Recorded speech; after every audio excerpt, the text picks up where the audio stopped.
అనకాపల్లి జిల్లా అచ్యుతాపురం సెజ్లో మహిళా ఉద్యోగులు ఆందోళనకు దిగారు. బ్రాండెక్స్ కంపెనీ ముందు మహిళా ఉద్యోగులు బైఠాయించారు.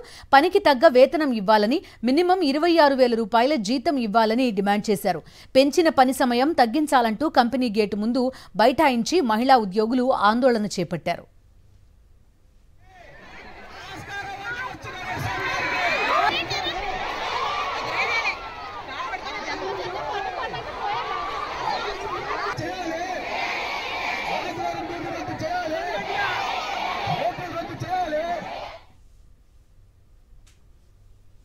మేము 9 సంవత్సరాలు పూర్తయ్యాక మా 70,000 ఎందుకు కట్ అవుతున్నాయి?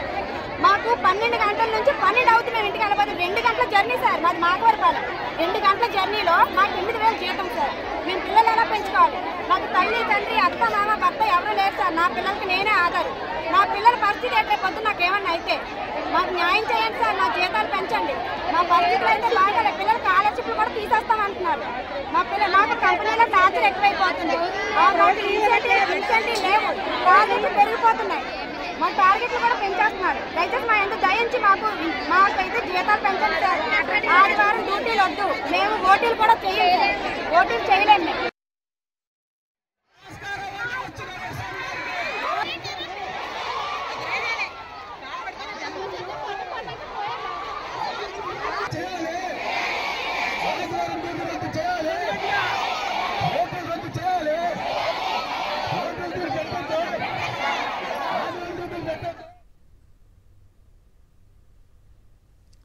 బ్రాండెక్స్ కంపెనీ ముందు మహిళా ఉద్యోగులు చేసిన నిరసన ప్రస్తుతం మనం చూసాం. వాళ్ళ డిమాండ్లు కూడా విన్నాం. పూర్తి డీటెయిల్స్ అందిస్తారు మా కరెస్పాండెంట్ స్వామినాయుడు. స్వామినాయుడు, పని గంటలు పెంచారు, పిఎస్ఐ పిఎఫ్ సరిగా ఇవ్వలేదు, కనీసం కార్మిక చట్టాలు కూడా పాటించట్లేదు అనేది వీళ్ళ ఆరోపణ. వాళ్ళ మాటల్లో తెలుస్తోంది. సడన్ గా మారిందా ఈ వ్యవహారం అంతా? ఏం జరుగుతోంది అక్కడ?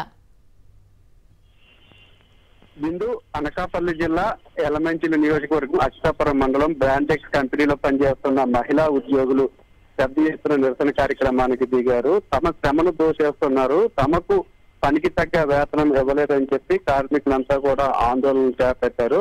అంతేకాకుండా ఇటీవల కాలంలో పని గంటలను కూడా పెంచారు.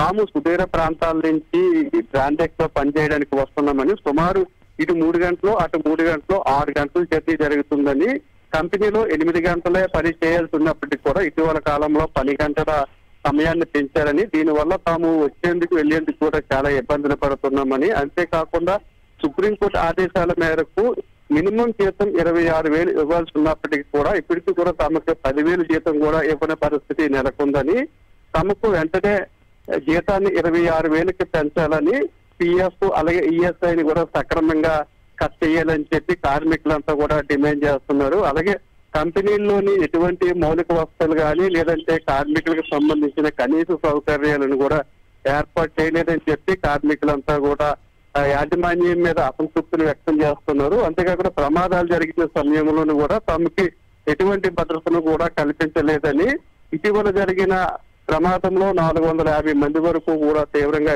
అస్వస్థతకు గురైన వారికి కూడా పరిహారం ఇవ్వాలని సుప్రీంకోర్టు గైడ్లైన్ చెప్తున్నప్పటికీ కూడా దాన్ని కూడా ఎక్కడా పట్టించుకోలేదని, కాబట్టి యాజమాన్యం దిగొచ్చే వరకు తమ పోరాటం కొనసాగుతుందని, కార్మిక చట్టాలను అనుసరించి తమకు న్యాయం చేయకపోతే ఈ ఉద్యమాన్ని మరింత ఉధృతం చేస్తామని చెప్పి ధర్నాలో పాల్గొన్న మహిళలంతా కూడా యాజమాన్యాన్ని.